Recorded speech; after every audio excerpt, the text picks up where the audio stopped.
My name is Carol, I'm 58 years old, and my daughter-in-law tried to publicly destroy me at my own son's wedding. Before I tell you how a complete stranger saved me and gave me the sweetest revenge imaginable, let me know where you're watching from in the comments. The clatter of dishes from the kitchen doors next to my table was deafening, but not loud enough to drown out the sound of my own humiliation. I was at the Oak Ridge Vineyard, a place so beautiful it hurt to look at, surrounded by hundreds of smiling people, and I had never felt more alone in my life. I was seated at table 20. It wasn't just the table furthest from the wedding party. It was an island of shame, wedged between the swinging doors of the kitchen and the back exit. My table. The one for the widowed mother of the groom. Then I heard her voice, sweet as poison, amplified by the microphone. My daughter-in-law, Tiffany.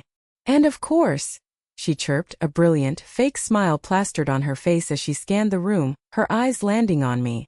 We can't forget Kevin's mom, Carol. A woman who sacrificed everything for her son. So much so, that she kind of forgot to live a life of her own. A few scattered, polite chuckles echoed through the grand ballroom. My cheeks burned hot, a prickly heat crawling up my neck. I could feel hundreds of eyes turning towards me, a mix of pity and morbid curiosity. Tiffany wasn't done. She raised her champagne flute. Maybe tonight one of my single uncles can give her a pity dance, if she still remembers how. This time the laughter was louder. It felt like a physical blow, knocking the air right out of my lungs. I looked over at my son, my Kevin, standing beside his new bride. He had a tight, uncomfortable smile on his face, his eyes darting anywhere but at me. He did nothing, said nothing. He just stood there and let his wife turn my 30 years of love and sacrifice into a punchline. In that moment, I wanted to melt into the floor. I just wanted to disappear. My hand trembled as I reached for my water glass, my knuckles white. How did it come to this? How could my son, the boy I stayed up with when he was sick, the boy I worked 2 jobs for to make sure he had a good college fund, the boy who was my entire world after his father's funeral, how could he let this happen?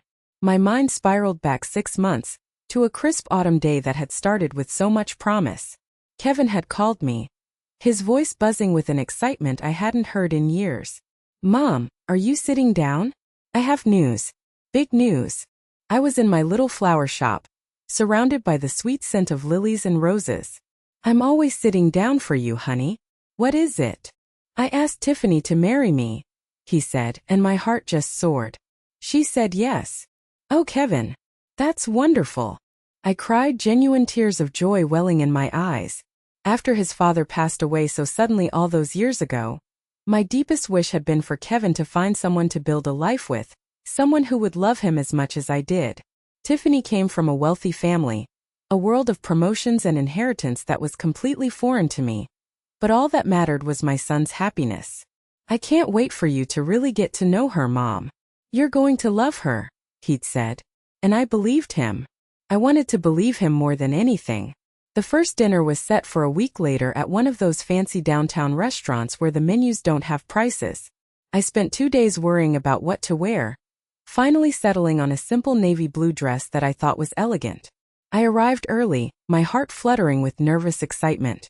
When Kevin walked in with Tiffany, I saw him first. My handsome son looking so happy and proud. And then I saw her. She was beautiful, I couldn't deny it, dressed in something that probably cost more than my monthly mortgage. She glided across the room, her eyes sweeping over everything with a cool assessment. Tiffany, this is my mom, Carol, Kevin said, beaming. I stood up, my warmest smile ready.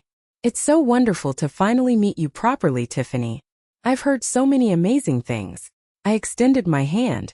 She looked at my outstretched hand for a beat too long, her gaze flicking down to my simple, unmanicured fingers, then back up to my face. A tiny, almost imperceptible smile played on her lips before she finally took my hand in a grip that was cool and brief. Likewise, she said, her voice smooth. Kevin has told me all about how dedicated you've been. That one word, dedicated, hung in the air between us. The way she said it, it didn't sound like a compliment. It sounded like a diagnosis, a label she was pinning on me. Specimen 4B. The grieving widow and overbearing mother. Kevin, bless his heart, was completely oblivious. He just squeezed Tiffany's hand, grinning from ear to ear. She's the best, Couldn't have done anything without her. The rest of the dinner was a masterclass in subtle cruelty. I tried to find common ground to build a bridge. I talked about my flower shop, a little business I had poured my heart and soul into after my husband, Tom, passed away. It wasn't just a job.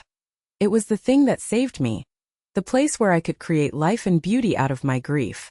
"Oh, a flower shop," Tiffany said, taking a delicate sip of her wine, her pinky finger extended just so. "How quaint. It must be so nice to have a little hobby to keep you busy."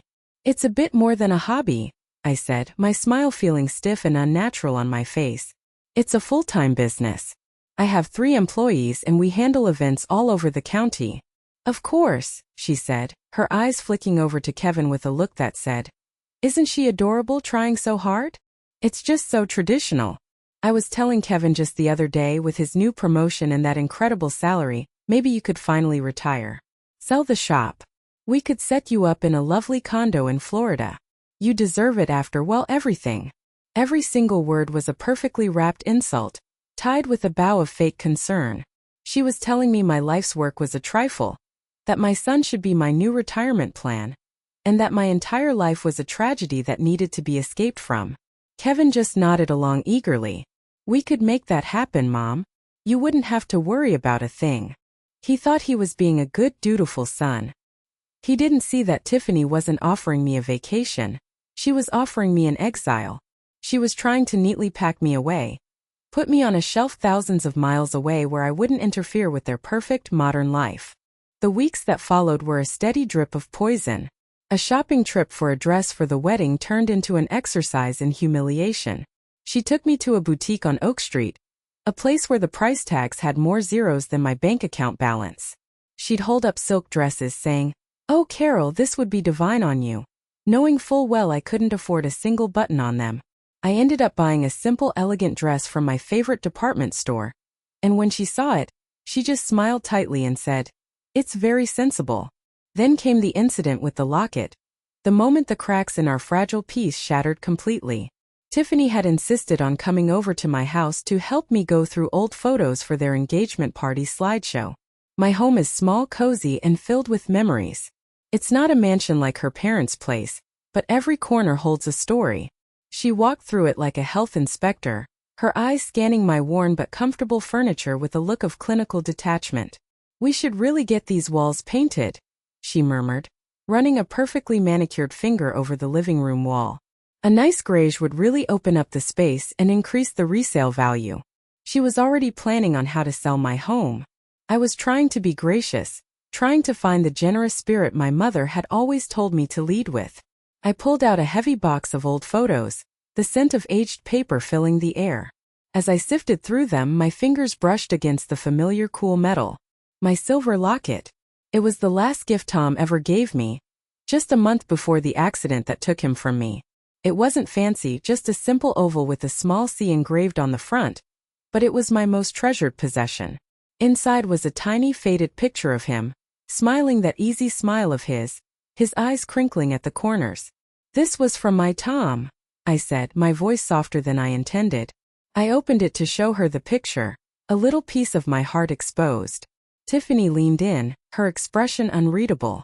"Oh, that's sweet," she said, her tone flat. She reached out a hand. "May I?" My entire body screamed no. A primal protective instinct. But I was trying so hard to build that bridge.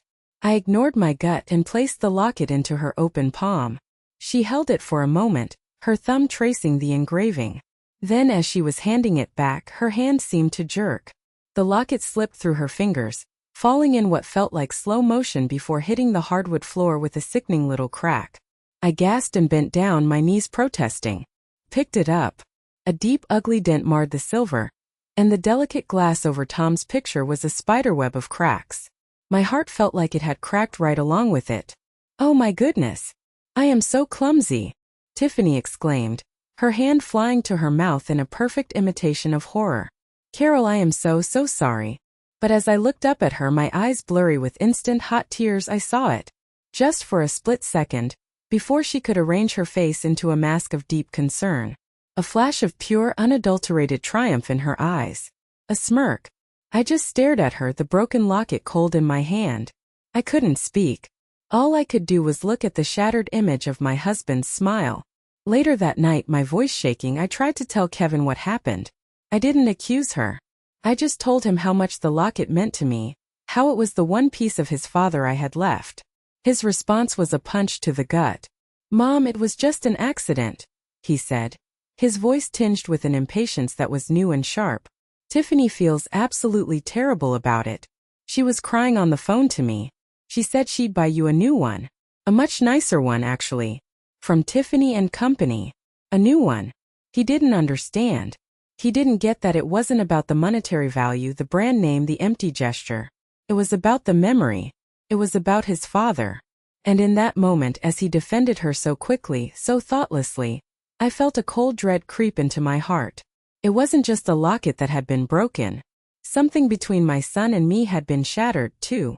And I had a terrible feeling that, no matter how much glue we used, it could never be made whole again. After the locket incident, a quiet coldness settled between Tiffany and me. On the surface, everything was polite smiles and pleasantries for Kevin's sake. But underneath, a war was being waged, and I was losing badly. The wedding planning became her primary battlefield. A theater for 1,000 tiny humiliations.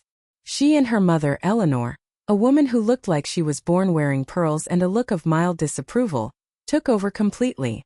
They hired a high-end wedding planner from the city, a woman with a severe haircut who spoke in hushed, reverent tones about couture gowns and tablescapes. They made decisions in a flurry of emails and phone calls that I was never included on. My role was reduced to that of a spectator, and a poorly seated one at that. I tried once to offer something of myself to the ceremony. "You know," I said to them over a tense lunch, "there's a lovely tradition in Tom's family. The bride carries a small silver sixpence in her shoe for luck. His mother gave me one for our wedding. I still have it. I'd love for you to have it, Tiffany." Tiffany and Eleanor exchanged a look. It was a look I was coming to know well. A mixture of pity and condescension. "Carol, that is a charming little sentiment," Eleanor said, dabbing her lips with a linen napkin. "But Tiffany's shoes are custom-made Manolo Blahniks. I don't think a coin would be very comfortable. Besides, we're aiming for a more modern, streamlined feel. Less folklore, you know. We just don't want anything to feel cluttered or dated," Tiffany added, giving my hand a little pat that felt more like a dismissal. I felt my face flush. She had not only rejected my heartfelt offer, she had called my family's tradition clutter. I wanted to tell her that a marriage needed more than expensive shoes and a modern aesthetic to survive, that it needed the strength of the traditions and the love of the family that came before it. But I just nodded and stirred my iced tea, the sixpence in my purse feeling heavy and worthless. The rehearsal dinner was the public unveiling of my official status. It was held the night before the wedding at the Vineyard's most exclusive restaurant. The air was thick with the scent of expensive perfume and quiet money. I felt incredibly out of place in my simple dress, a lone sparrow in a flock of peacocks. After the main course, Tiffany stood up, tapping her glass for attention. "I just wanted to go over the seating arrangements for tomorrow so there's no confusion," she announced, beaming at the crowd as if she were bestowing a great gift. She held up a large, beautifully calligraphed chart. She pointed to the magnificent head table at the front of the room. "Of course, we have our wonderful parents here." She gestured to her own mother and father, who preened under the attention. Then she pointed to a series of tables surrounding the dance floor. "And all our lovely bridal party and close family here." My heart sank as I scanned the chart, my eyes darting frantically. I couldn't find my name. Had she forgotten me entirely? Finally, her perfectly manicured finger drifted to the very back of the diagram, to a tiny circle near a block labeled kitchen/staff entrance. "And Carol," she said, her voice dripping with false sweetness that made my skin crawl, "we've put you at a nice quiet table in the back, table 20. We just thought you'd be more comfortable away from all the noise and commotion. You can just relax and enjoy yourself without any social pressure to mingle." A few people shifted uncomfortably in their seats. I could feel their pity like a physical weight on my shoulders. Table 20. It wasn't a table, it was an exile. It was a clear public declaration of my irrelevance. I risked a glance at Kevin. He looked at the chart, a small frown creasing his brow for a second, But then he looked at Tiffany, who gave him a brilliant smile, and his expression cleared. He just squeezed her hand, a silent signal of his surrender. My son had chosen his side. That night I barely slept. I kept telling myself to be strong, to hold my head high. This was my son's day, and I would not ruin it with my own pain. I would be grace and dignity personified. The wedding itself was a blur of white lace and golden light. Kevin looked so handsome at the altar. My heart ached with a mixture of pride and a deep gut-wrenching sorrow. I cried as he said his vows, mourning the boy he had been and fearing the man he was becoming. At the reception, the true scope of Tiffany's cruelty became clear. As guests found their seats, a large screen behind the head table lit up. A slideshow. A journey through Kevin's life. The title read in an elegant script. My heart gave a hopeful leap. Maybe this was where she would acknowledge me. A mother's love is a powerful thing. It always holds out hope. The first photo appeared. Kevin as a baby, bundled in a blue blanket. My baby. But the arms holding him belonged to a nurse. The next photo. Kevin's first steps in our old backyard. He was toddling towards the camera, his face a mask of concentration and joy. But I, who had been the one on my knees with my arms outstretched, coaxing him forward, had been neatly cropped out of the picture. Photo after photo flashed across the screen. Kevin at his first baseball game, his face smeared with chocolate ice cream. I was there that day, sitting in the stands cheering until I was hoarse. But the photo only showed him with his father, Tom. Kevin on his first day of school, his red backpack almost as big as he was. I was the one holding his hand just out of frame, telling him how brave he was, fighting back my own tears. There were dozens of photos, a curated history of my son's life. And in not a single one was I visible. It was a complete and total erasure. It was as if I had never existed.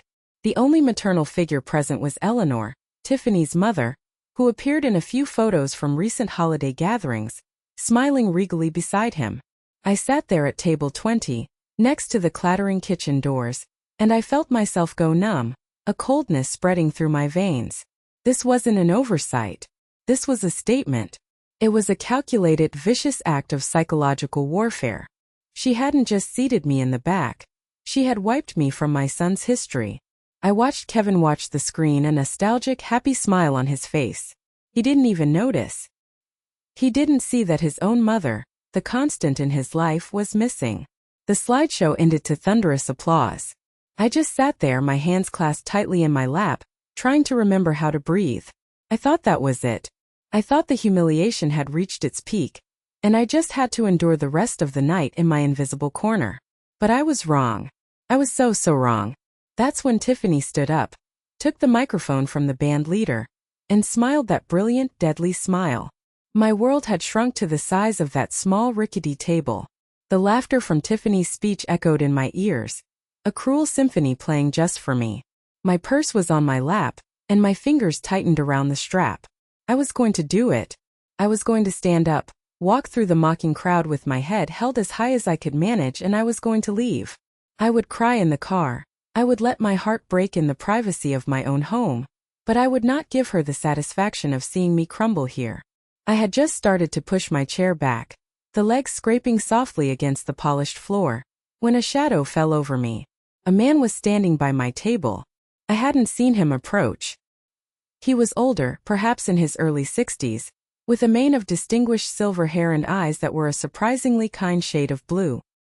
He wore a tuxedo that fit him perfectly, and he moved with an air of quiet confidence that seemed to suck all the oxygen out of his immediate vicinity. He didn't belong at table 20. He didn't belong anywhere near this corner of shame.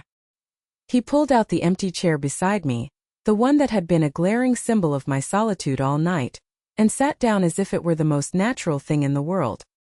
He leaned in close, his voice a low, calm rumble that cut through the noise of the party. "My name is Arthur Vance," he said, his eyes meeting mine directly. "I own this place, and I've been watching what's been happening for the last hour. No one deserves to be treated like that." I was stunned into silence. I could only stare at him, my mind struggling to process what was happening. The owner of this magnificent, sprawling vineyard and resort was sitting at my table? He must have seen the disbelief on my face, because a small, wry smile touched his lips. "I assure you I'm quite real. And I have a proposition for you, if you're willing to entertain an old man's theatrical whims."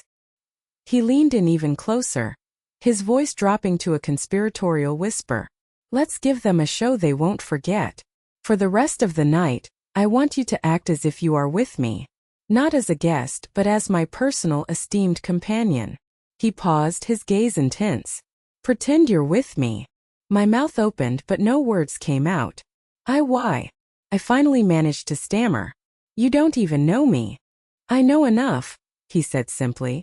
"I know that you are the mother of the groom and you have been treated with breathtaking disrespect. And," he added, a flicker of something sad and distant in his eyes, "this particular brand of public humiliation, it hits a nerve. My ex-wife was a master of it. She used to do the same thing to my mother at family gatherings. Belittle her, make her feel small. All with a perfect smile on her face. I was young like your son and I didn't stand up for her enough. It's one of the great regrets of my life." He looked away from me then, towards the head table where Tiffany was now laughing, accepting compliments on her witty speech. "I can't go back and fix my own mistakes," he said, his voice hardening slightly. "But I'll be damned if I'm going to sit back and watch history repeat itself in my own establishment." He turned back to me, his expression softening. "So Carol," he said, and the sound of my name on his lips felt like an anchor in a storm. "What do you say? Shall we give that little tyrant at the head table something real to be upset about?" I looked at this complete stranger, this powerful, elegant man who was offering me a lifeline. I looked at his kind eyes, which held no pity, only a quiet, simmering indignation on my behalf. And for the first time all night, a tiny spark of defiance ignited in my chest. He wasn't offering me pity. He was offering me a sword. And in that moment I decided I was going to use it. I took a deep breath, straightened my back, and met his gaze. "Okay," I whispered, my voice trembling slightly. "What's the plan?" A slow, genuine smile spread across Arthur Vance's face, and it was a sight to behold. "The plan," he said, "is simple. We are going to dance." Arthur stood, and with a grace that defied his age, he extended his hand to me. "Madam," he said, his voice carrying just enough to be heard by the neighboring tables, where a few curious guests were now openly staring. "May I have this dance?" My hand was shaking as I placed it in his. His grip was firm and warm, a startling contrast to the icy numbness I'd been feeling. He led me away from the Siberia of table 20, past the curious faces of strangers and the stunned faces of Tiffany's relatives, and directly onto the center of the large, empty dance floor. The band, having just finished a boisterous set, seemed to hesitate, unsure what to play. Arthur gave a small, almost imperceptible nod in their direction, and as if by magic, they immediately began to play a slow, beautiful waltz, something straight out of an old movie. I hadn't danced in 30 years. Not since Tom. A wave of pure panic washed over me. I'm not a very good dancer," I stammered, my feet feeling like blocks of lead, my body stiff with anxiety. "I'll step all over you." "Nonsense," Arthur said smoothly, placing one hand firmly on the small of my back and taking my other in his. His confidence was a physical presence. "Just follow my lead. And for the next 3 minutes I want you to forget everyone else in this room. There is only you, me, and the music." And so I tried. He was an incredible dancer, leading with a quiet strength that was impossible to resist. He guided me across the floor and slowly, step by hesitant step, the stiffness in my limbs began to melt away. He spun me gently, and for the first time all night I felt graceful. I felt beautiful. From the corner of my eye, I could see the reaction. The entire head table was watching, frozen. Tiffany's perfect smile was gone, replaced by a tight, thin line of utter disbelief. Her mouth was slightly agape. Her mother, Eleanor, was whispering furiously into her ear, her face a thundercloud. And Kevin, my son, just looked completely, utterly bewildered, like he was watching a movie he didn't understand. "They're watching," I whispered to Arthur, my voice breathless from the movement and the adrenaline. "Good," he murmured back, his eyes twinkling as he guided me into another turn. "Let them watch. Let them see the woman they tried to hide. Let them see what they missed." He wasn't just dancing with me, he was engaging me, drawing me out of my shell. He didn't ask about Kevin or Tiffany, not a single word. He asked about me. Carol, he said, his voice low and intimate over the music. Tell me about your flower shop. I heard you mention it. What's your favorite flower to work with? Peonies, I answered without thinking. They're so resilient. They can withstand the harshest Chicago winters, buried under feet of snow, and still push through the frozen ground to bloom so beautifully in the spring. He smiled, a real smile that reached his eyes. Apt, he said simply. Very apartment. He then asked about my favorite books, about the last trip I took, about what I loved most about my little house. He made me feel interesting. He made me feel seen. As we moved across the floor, I felt a transformation happening. I had walked onto that dance floor as Carol, the invisible, pitted mother of the groom, a ghost at the feast. But as Arthur held me, as he looked at me with genuine interest and respect, I started to feel like myself again. Carol, the business owner. Carol, the woman who had raised a wonderful son on her own. Carol, the survivor. The peony. The song seemed to end too soon. The final note hung in the air, and for a moment, the room was completely silent. Then someone started to clap. It was an older gentleman at a nearby table, his wife beaming beside him. Then another couple joined in. Soon the entire room, save for the furious head table, was filled with warm, genuine applause. Not for the band but for us. For the mysterious, elegant couple who had just commanded the attention of the entire wedding. My face flushed, but this time it wasn't from shame. It was from a dizzying, unfamiliar surge of pride. Arthur bowed slightly to me, a gesture of old-world charm that made my heart flutter. Thank you for the dance, Carol, he said, as if we were the only two people in the room. He led me off the floor, but he didn't take me back to table 20. Instead, he steered me towards one of the best tables in the house, a now empty one near the dance floor that had been reserved for a guest who hadn't been able to make it. He pulled out my chair, and a waiter, as if summoned by an invisible signal, rushed over. Mr. Vance, sir. Is there anything I can get for you? Yes, Michael, Arthur said, his tone familiar and easy. Please bring a bottle of the 98 Dom Perignon. We have something to celebrate. As the waiter scurried away, I looked at Arthur, my head spinning. Celebrate what? Why, your triumphant return to society, of course, he said with a wink. But I knew the night wasn't over. I could feel Tiffany's glare from across the room like a physical heat. This was her show, her production, and we had just stolen the spotlight. She would not let that stand. Sure enough, as I was laughing at a witty story Arthur was telling, I saw them approaching. Tiffany, with her mother Eleanor in tow, marching towards our table like storm clouds gathering on the horizon. Their faces were masks of controlled fury. Arthur saw them too. He placed his hand gently over mine on the table. Ready for Act 2? He whispered. I took a deep breath and squeezed his hand. Ready. Tiffany came to a stop at our table, her mother positioned just behind her left shoulder like a grim, pearls and pastels sentinel. The fake bright smile was back, but it was stretched so tight I thought it might crack. Her eyes, however, were all ice. Carol, she exclaimed, her voice a little too loud, a little too high-pitched in her attempt to sound breezy. I see you've found a friend. I didn't realize you knew. Anyone here besides family, of course. The insult was clear, a final attempt to paint me as a pathetic recluse. Arthur rose slowly from his chair, a picture of calm, unassailable authority. He stood a full head taller than her, and the simple act of him getting to his feet seemed to diminish her. He didn't offer to shake her hand. The name is Arthur Vance, he said, his voice polite but with an underlying edge of steel. And you must be Tiffany. I own this resort. The smile on Tiffany's face didn't just falter. It collapsed. Her eyes widened almost imperceptibly, and I saw her do a quick mental calculation, the kind of social arithmetic the wealthy are so good at. She had just insulted very publicly the owner of the multi-million-dollar venue she was standing in. Mr. Vance, she stammered, recovering quickly, her voice dropping to a more respectful tone. What a surprise. It's an honor. Your property is just breathtaking. She was trying to flatter him, to pivot, to regain control of the situation. I'm glad you think so, Arthur replied coolly, his face unreadable. He didn't smile back. I must say your wedding is a beautiful affair. The decor is impeccable. However, he paused, letting the word hang in the air like a guillotine. I find your treatment of your new mother-in-law to be utterly appalling.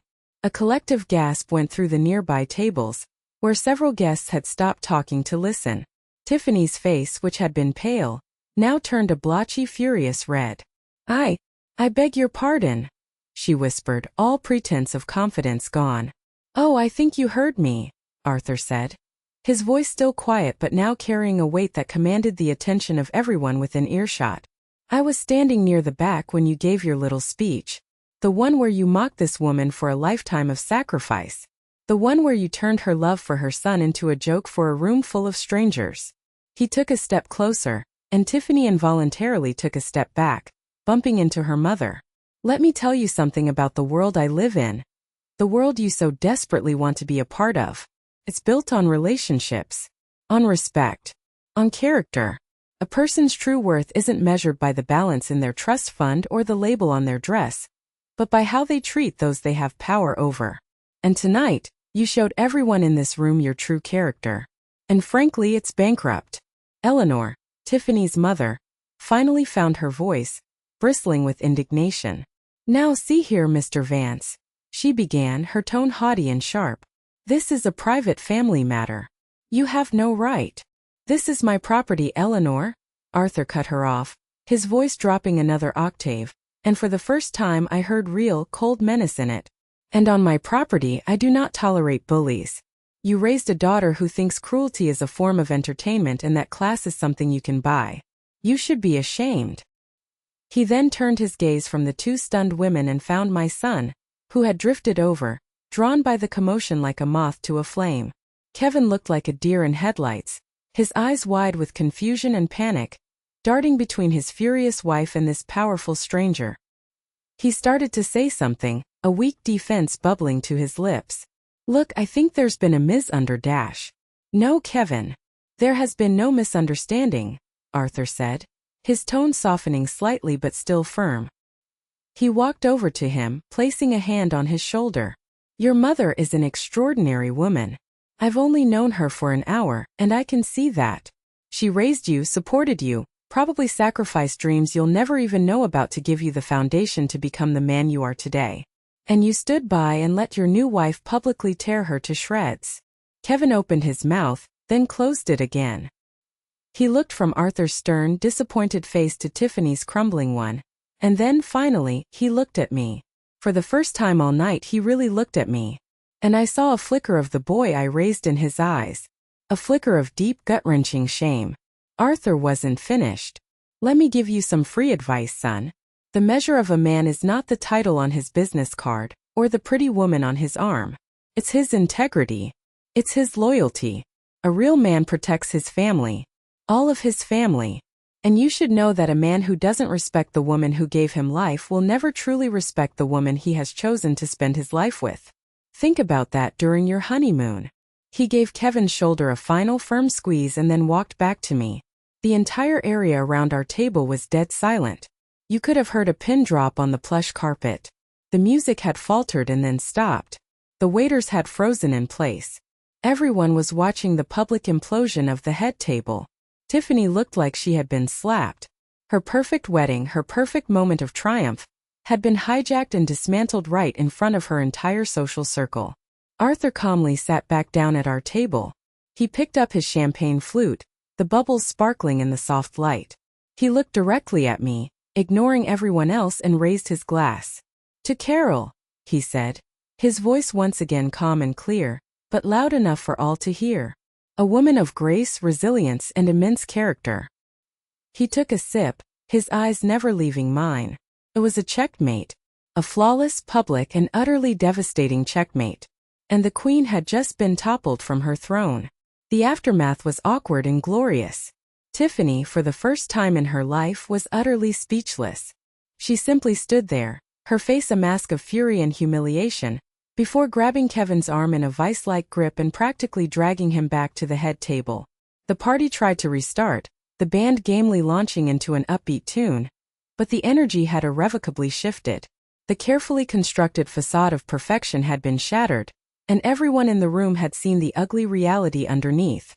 Arthur and I sat at our table, a small island of calm in the sea of social chaos he had created. The champagne was cold and crisp, and it tasted like sweet, sweet victory. "Was that too much?" he asked, a hint of genuine concern in his eyes as he watched the tense, whispered conversations at the head table. I looked at him, at this stranger who had just defended me more fiercely than my own son, and a laugh bubbled up inside me. It wasn't a small, polite chuckle. It was a real, genuine, from-the-gut laugh that I hadn't felt in months. "It was absolutely perfect," I said, my eyes shining. "Thank you." "You have nothing to thank me for," he replied, his gaze returning to me. "I just provided the stage. You provided the character worth defending." We stayed for another hour, and the dynamic was completely different. Guests who had previously ignored me now found reasons to stroll by our table. They came over to greet Arthur, who many of them clearly knew or knew of, but their eyes were on me. They were all trying to solve the puzzle. Who was this mystery woman who had captured the attention of the formidable Arthur Vance? He handled them all with effortless charm, but with every single introduction, he established my importance. "This is my wonderful friend Carol," he'd say. "She's a brilliant floral artist." Or, "Have you met Carol? She has the most fascinating stories." I wasn't Kevin's mom anymore. I was Carol, and I felt myself sitting up a little straighter, my voice growing a little stronger with every conversation. The weight of Tiffany's insults began to lift, replaced by a dizzying sense of self-worth I hadn't felt in years. When the bride and groom finally made their exit, rushing away to their honeymoon in Hawaii, Tiffany didn't even look in my direction. It was the smallest, sweetest victory of all. As the crowd thinned and the staff began to clear the tables, Arthur turned to me. "The night is still relatively young," he said, "and I feel this charade has run its course. I, for one, would like to get to know the real Carol, not just the damsel in distress I gallantly rescued." He smiled, and the gesture transformed his stern face, making him look years younger. "There's a quiet little coffee shop in town that stays open late. Would you do me the honor of joining me so we can have a real conversation?" Part of me, the cautious part that had been hurt so many times, was screaming that this was crazy. He was a wealthy, powerful man. I was a widow who ran a small flower shop. We were from different worlds. But another, braver part of me, a part that had been dormant for too long, said yes. The coffee shop was cozy and warm, smelling of cinnamon and roasted beans. We sat in a corner booth, the rich leather soft against my back, and the pretense of the wedding melted away. There was no more performance. It was just us. "So," he began, stirring his espresso, the tiny spoon clinking softly against the cup. "Tell me the truth, Carol. Besides being a floral artist and the mother of a very confused young man, who are you?" And so I told him. I told him about Tom, about our whirlwind romance and the devastating emptiness he left behind after the car crash. I told him about the funeral, and how I had to be strong for a 7-year-old Kevin when all I wanted to do was crumble. I told him about the struggles of raising a son alone, of working 2 jobs to keep food on the table, of the crushing loneliness that sometimes crept in during the dead of night. I told him about the joy I found in my shop, in creating something beautiful with my own hands. I talked for what felt like hours, and he just listened, his eyes never leaving my face, asking gentle questions, nodding in all the right places. Then it was his turn. He told me about his divorce from Catherine, a woman who sounded chillingly like Tiffany. She was obsessed with status, with appearances, he said, a sad smile on his face. She married the idea of me, not the man. The inheritance my father left me was more attractive to her than I ever was. The real me, the man who liked to read history books and go hiking, bored her to tears. He told me about his own mother, a kind, simple woman from a blue-collar family, and how Catherine had treated her with a refined, venomous disdain. She'd correct my mother's grammar at the dinner table, he said, his jaw tightening at the memory.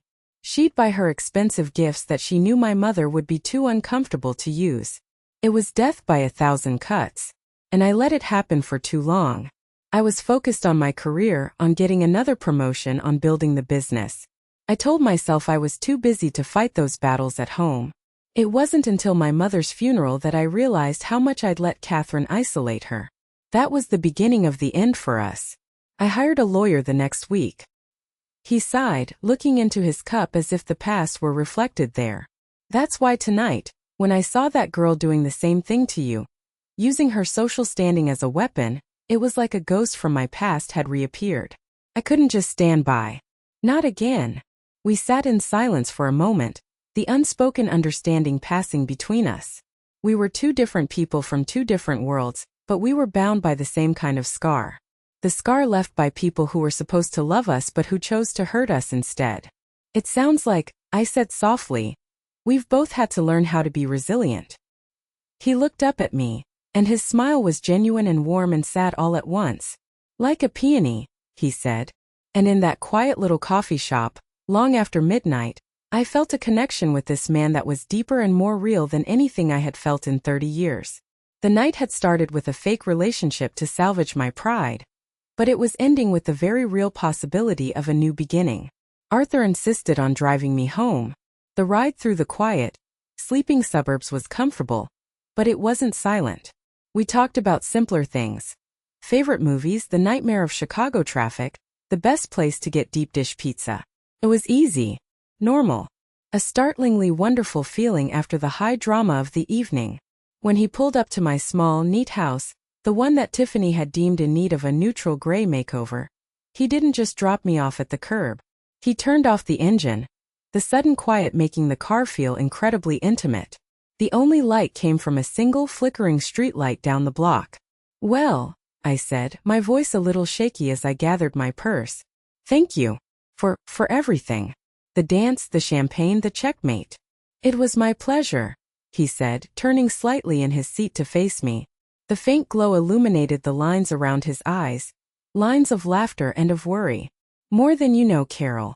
In fact, tonight was the most interesting, most profoundly human evening I've had in a very long time. We sat there for a moment longer. The air was charged with unspoken possibilities. I thought he might try to kiss me, and a part of me, a part one thought had withered and died with Tom, hoped he would. Instead, he reached over and took my hand. His fingers were long and warm, and they enveloped mine completely in a gesture that felt both protective and deeply respectful. Carol, he began, his voice serious, I would very much like to see you again. This wasn't just a performance for me. I feel like I've met someone significant. I'd like the chance to see if that feeling is real. No pretense. No agenda. Just Arthur and Carol. My heart, which had been through a marathon of emotions that night, gave a powerful thump against my ribs. Fear and hope warred within me. It had been so long since I had even considered letting someone into my life. It felt like a betrayal, like an impossible leap. But the man sitting next to me had already seen me at my absolute worst, at my most humiliated, and he hadn't run away. In fact, he had run towards me. I'd like that. I heard myself say, the words coming out in a breathy whisper before my fear could pull them back. The smile that lit up his face was worth every insult I had endured. Good, he said, sounding genuinely pleased, a wave of relief in his voice. How about dinner tomorrow night? There's no sense in waiting, is there? Why wait, indeed? After 3 decades of putting my own life, my own happiness on the back burner, the idea of not waiting felt revolutionary. Tomorrow would be perfect, I agreed. He walked me to my front door, a perfect gentleman. When I was safely inside, I watched through the window as he walked back to his car, a tall, distinguished figure in the moonlight. I leaned against the closed door, a dizzying mix of emotions swirling inside me. The night had started as the worst of my life, a public execution of my dignity, and somehow it had ended with the promise of a first date. I barely slept, my mind replaying every moment. I woke up the next morning feeling as though it had all been an elaborate, wonderful dream. The humiliation, the rescue, the dance, the connection felt too cinematic to be real. Then my phone buzzed on the nightstand. A text from an unknown number. My heart hammered as I opened it. Good morning, Carol. Just confirming our dinner tonight. I'll pick you up at 7. I look forward to continuing our conversation without a hostile wedding as the backdrop. Evie. It was real. A wide, incredulous smile spread across my face. It was all real. I was still basking in the glow of the message when my phone rang. The caller ID showed Kevin's name. My stomach instantly clenched. I wasn't ready for this. I didn't know what to say to him. I let it ring, but he immediately called back. With a sigh of resignation, I answered, "Hello, Kevin." "Mom." His voice was low, strained. He sounded awful. "Mom, I am so sorry." The words were so full of anguish that they took me by surprise. "I've been up all night," he continued, his voice cracking. "Tiffany is asleep, but I couldn't sleep. I just kept replaying everything in my head. Your face when she was giving that speech. The slideshow. What Mr. Vance said. And how I just stood there. Like a coward. Mom, I am so ashamed. There's no excuse. I let her hurt you and I did nothing. I chose her over you and I saw it on your face. Can you ever forgive me?" I sank down onto the edge of my bed. The phone pressed hard against my ear. Tears, not of humiliation this time, but of a complex, aching love, pricked my eyes. He had seen it. Finally, he had seen it. It had taken a powerful stranger to hold up a mirror, but he had finally seen his own reflection. "We'll talk, Kevin," I said, my voice thick with emotion. "When you get back from your trip. We have a lot to talk about." It wasn't forgiveness. Not yet. The wound was too deep for a simple phone call to heal. But it was a start. And combined with the promise of dinner with Arthur, it felt like the sun was finally starting to break through the thick gray clouds that had hung over my life for so long. Our first real date was at a quiet Italian restaurant, the kind with checkered tablecloths and candles dripping wax down the sides of old Chianti bottles. It was a world away from the glitz and glamour of the vineyard, and it was perfect. Arthur, dressed in a simple cashmere sweater and slacks, was even more charming without the backdrop of a high-stakes social drama. He was funny, self-deprecating, intelligent, and an incredible listener. We talked for hours about everything and nothing, and it felt as if we'd known each other for years. That one dinner turned into many. We discovered a shared love for old black and white movies. We went for long walks along the lakefront, bundled up against the crisp autumn air. He even came to my flower shop one busy afternoon before a big event, rolling up the sleeves of his expensive shirt to help me unload a heavy shipment of roses without me even having to ask. He never once made me feel like my world was small or quaint. He treated my business with the same respect he would a Fortune 500 company, asking insightful questions about my suppliers and profit margins. In those weeks, I felt myself blooming again. The quiet, gray existence I had been living was suddenly flooded with vibrant color. I was not just Kevin's mom or Tom's widow. I was Carol, and I was falling in love. 2 weeks after the wedding, Kevin called again. "Mom, we're back," he said, his voice hesitant. "Tiffany and we need to talk to you. She wants to apologize. In person. Would you be willing to have dinner with us?" My first instinct was to say no. A hard, resounding no. I was happy. I was moving on. The thought of sitting across from Tiffany again, of having to endure her presence, made my stomach churn with a familiar acid. But then I thought of Kevin. He was trying. He had called me twice from his honeymoon, his voice filled with remorse. He told me he and Tiffany had done nothing but argue, that Arthur's words had echoed in his head the entire time. This dinner, I knew, was as much for him as it was for her. It was his attempt to start rebuilding. "All right, Kevin," I said, my voice steady. "But I won't be coming alone. Arthur will be with me." There was a pause on the other end of the line. "Of course, Mom," he said finally, a note of relief in his voice. "I think that's probably for the best." The dinner was held at their new, impeccably decorated condo, a place so sterile and minimalist it looked like no one actually lived there. The air was thick with a palpable tension. Tiffany, who I had only ever seen looking flawless and in control, looked tired and pale. Her usual armor of confidence was gone, replaced by a nervous vulnerability that was almost jarring to see. Arthur was my rock, his hand resting reassuringly on the small of my back as we walked in, a silent signal that I wasn't alone. We made it through the awkward small talk, Kevin trying far too hard to be cheerful. Then, over dessert, Tiffany finally folded her hands on the table and looked at me directly. "Carol," she began, her voice barely a whisper. She twisted the napkin in her lap, her knuckles white. "There's no easy way to say this. And nothing I can say can change what I did. What I did at the wedding was unforgivable. It was cruel and it was malicious, and there is absolutely no excuse for it. I stayed silent, my face neutral, waiting. This was her moment, not mine. I've been doing a lot of thinking, she continued, her eyes filling with tears that she didn't bother to wipe away. On the honeymoon, Kevin told me. He told me he was ashamed of me, and ashamed of himself for letting it happen. And I realized, I think I was jealous of you. I was so stunned I almost dropped my fork. Jealous? Of me? The idea was ludicrous. She had everything: youth, beauty, money, my son. I had a small house and a flower shop. She nodded, a tear tracing a path down her perfectly powdered cheek. You have something with Kevin that I never will. You're his history. You're the one who made him who he is. And I was so insecure, so terrified that I would never measure up, that I would never be as important to him as you are. So I tried to make you small. I thought if I could diminish you in his eyes, and in everyone else's eyes, then I would seem bigger, more important.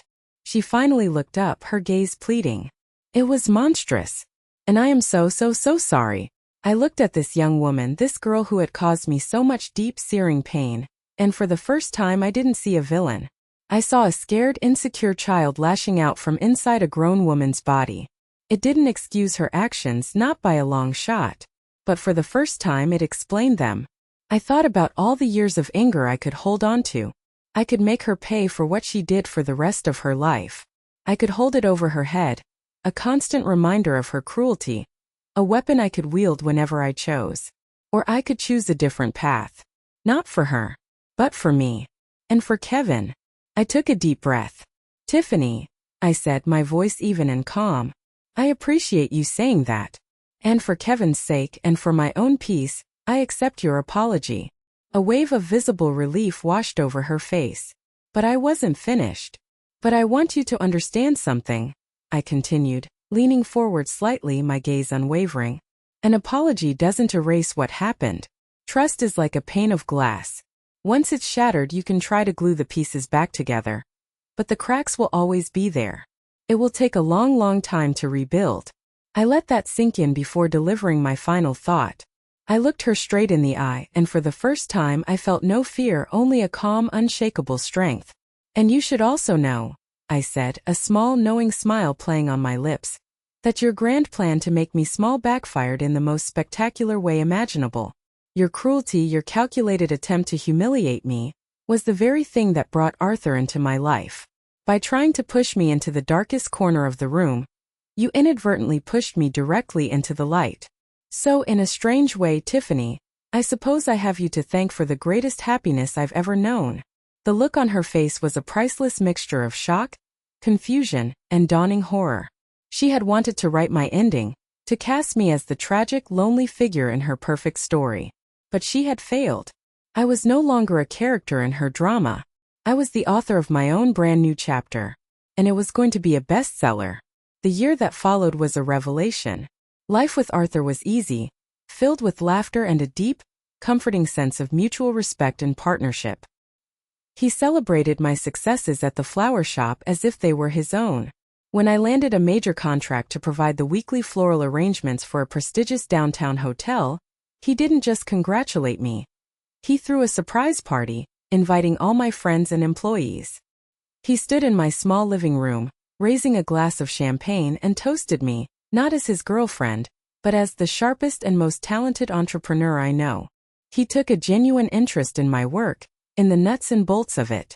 One afternoon he sat with me in my tiny office, poring over my financial statements.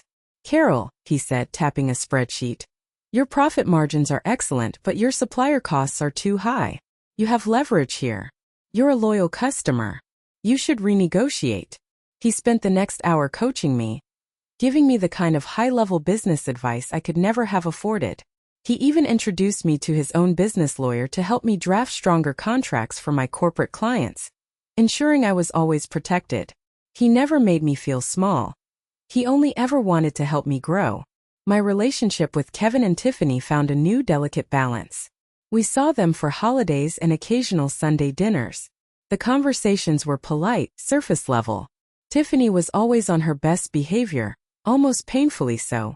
She'd leap up to clear my plate, constantly asking if I needed anything. her deference a constant, quiet apology. The fear of Arthur, and the memory of her public humiliation, was a powerful motivator. I remained civil and gracious, but I kept a certain part of myself guarded. The scars were still there, a quiet reminder of how sharp her claws could be. Kevin, for his part, seemed to be finding his footing again as my son. He called me more often just to chat about his day or ask for advice, the way he used to before Tiffany. He started asking for my opinion on things again. Small things like a new investment strategy or whether he should take a promotion that required more travel. I could feel him consciously trying to rebuild the bridge that had been so badly damaged, stone by painful stone. One beautiful Sunday afternoon in late spring, Arthur and I were in my backyard. It was my favorite place on earth, a riot of color and fragrance that I had cultivated for over 30 years. It was my sanctuary. I was on my knees weeding one of the beds, my hands covered in rich, dark soil. I was telling him a funny story about a bride who had insisted on having only black roses for her wedding, when I realized he had gone quiet.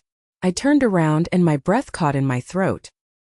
He was down on one knee on the grass, not to help me weed, but with a small dark blue velvet box in his hand.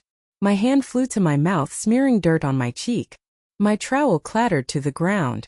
"Carol," he began, his voice thick with an emotion that made my own eyes instantly fill with tears. "I have spent the last 30 years of my life building an empire of hotels and resorts. I created beautiful empty places where strangers could feel at home for a night. But it wasn't until I met you that I finally truly found a home for my own heart." He opened the box. Inside was a simple, elegant emerald-cut diamond ring that sparkled in the afternoon sun. It wasn't a huge, ostentatious rock designed to impress others. It was tasteful, timeless, and perfect. It was me. "You are the most resilient, compassionate, and beautiful woman I have ever known," he continued, his blue eyes shining with a love so profound it felt like a physical warmth. "You took the hardest things life could throw at you. Loss, grief, betrayal, and you cultivated beauty from them. Right here in this garden. I would be the luckiest man on earth if you would agree to cultivate a new life with me. Carol," he paused, his voice breaking slightly, "will you marry me?" Tears were streaming down my face, mixing with the dirt on my cheek, but they were tears of pure, unadulterated joy. "Yes," I whispered, barely able to get the word out through my happy sobs. "Yes, of course, yes." He slid the ring onto my finger, and it fit perfectly. As he stood up and pulled me into his arms, dirt and all, surrounded by the scent of the roses Tom had planted so many years ago, I felt a sense of peace settle over me. This wasn't a betrayal of Tom's memory. It felt like a continuation of love. Like he was somewhere, smiling, happy that I had found happiness again, that his garden was in good hands. We decided to tell Kevin and Tiffany in person. We invited them over for dinner the following week. After we ate, my hand trembling slightly, I held it out to show them the ring. Kevin's face broke into a huge, genuine smile. He rushed over and hugged me tightly, lifting me off my feet. "Mom, this is incredible. I'm so happy for you," he exclaimed, his joy completely wonderfully real. Tiffany was more reserved. I saw the familiar flicker of shock and something that looked a lot like envy in her eyes as her gaze fell on the beautiful diamond. For a split second, the old Tiffany was back. But then she took a deep breath and seemed to wrestle with herself. She blinked, and when she looked up, her expression was softer. She composed her face into a pleasant smile. "Congratulations, Carol," she said, her voice quiet but, for the first time, sounding sincere. "That's wonderful news.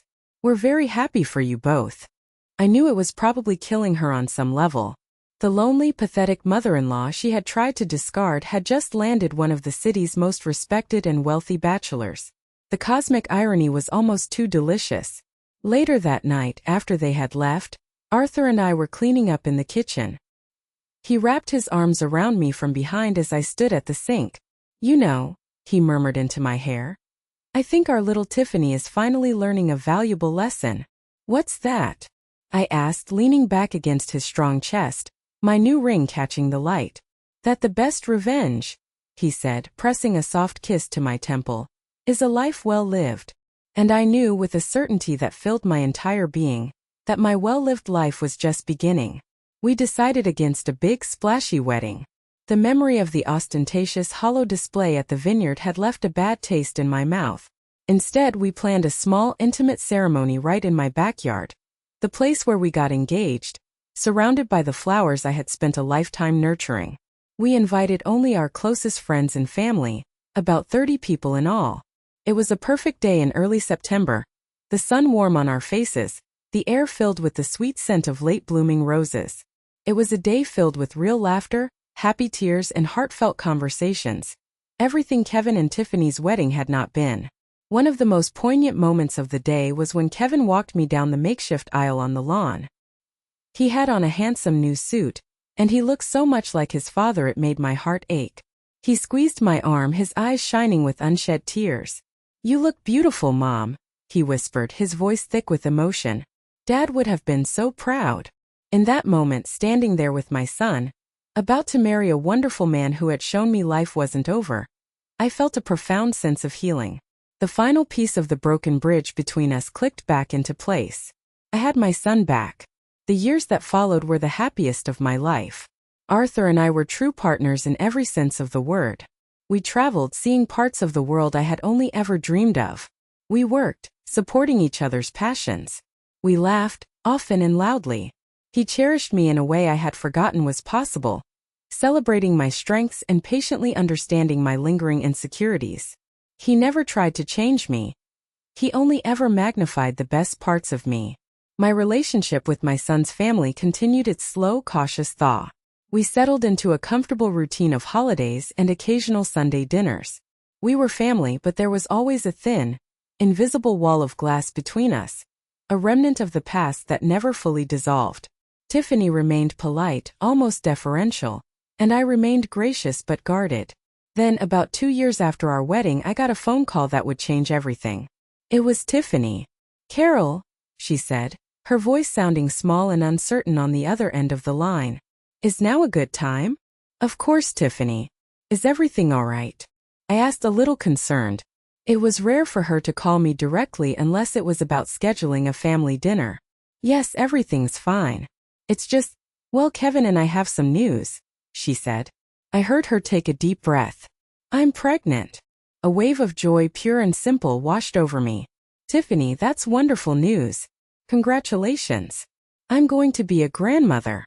"Thank you," she said. There was a long pause, and I could hear her take another shaky breath. "Actually, Carol, there's another reason I'm calling. I was hoping I could ask you for something. A favor." "Anything," I said immediately, my mind racing. Did they need money? Help with the nursery? "I'm scared," she confessed, her voice cracking, all the carefully constructed walls of her composure crumbling. "I'm terrified. My own mother, she was wonderful in her own way. She taught me which fork to use, how to host a party, how to look the part. But she was always more concerned with how things looked than with how things felt. She never taught me how to be nurturing. She never taught me how to be strong when things get hard." I listened, my heart aching for the young woman on the other end of the line, a woman I had once despised. "But you," she continued, her voice gaining a little strength, filled with a raw sincerity I had never heard from her before. "You've been through so much. You lost your husband. You had to go through the painful process of a custody battle for your own son when your in-laws tried to say you were an unfit mother. You raised him all on your own. You built a business from nothing. You are the strongest person I know. And I was wondering if you would teach me." I was completely taken aback. "Teach you what, Tiffany?" "How to be a mother," she said, the words tumbling out in a rush of vulnerability. "How to be strong. How to raise a child to be a good person, not just a person who looks good on paper. I want my baby. I want my daughter to have a role model in her life who is resilient and kind and authentic. I don't want her to be like me. I want her to be like you." Tears streamed silently down my cheeks. This was more than an apology. This was an admission. It was a plea. It was the ultimate acknowledgement of everything she had once tried to mock and belittle. She wasn't just asking me to be a grandmother. She was asking me to be a mentor. The very qualities she had once seen as my greatest weaknesses, my single-minded dedication, my simple life, my status as a single mother, were now the very things she admired and desperately wanted for her own child. It was a moment of profound, breathtaking grace. The circle was closing, not with vengeance but with healing. The wall of glass between us didn't just crack. It shattered into a million tiny glittering pieces. "Tiffany," I said, my voice thick with emotion. "I would be honored." In that moment I realized the war was finally truly over. And in the end, love hadn't just won. It had completely transformed the battlefield. 6 months later, I was standing in a sterile hospital room, the air humming with the quiet beeps of monitors. But all I could hear was the tiny snuffly sound of new life. I was holding my granddaughter. Kevin and Tiffany had named her Caroline after me. She was so perfect, her tiny fingers with their seashell pink nails wrapped tightly around one of my own. Arthur stood beside me, his arm wrapped securely around my shoulders, his presence a warm, constant comfort. He looked down at the baby, then at me, and his eyes were filled with a love so profound it felt like a physical embrace. I looked across the room at my son Kevin, who was gazing at his daughter with a look of such utter adoration that it took my breath away. It was the same look I had given him the day he was born. A look of fierce, unconditional love. And then I looked at Tiffany, lying back against the pillows, exhausted but radiant, her face free of makeup and pretense. She met my eyes over the baby's head and gave me a small, genuine smile. In that look, years of hurt and misunderstanding simply fell away.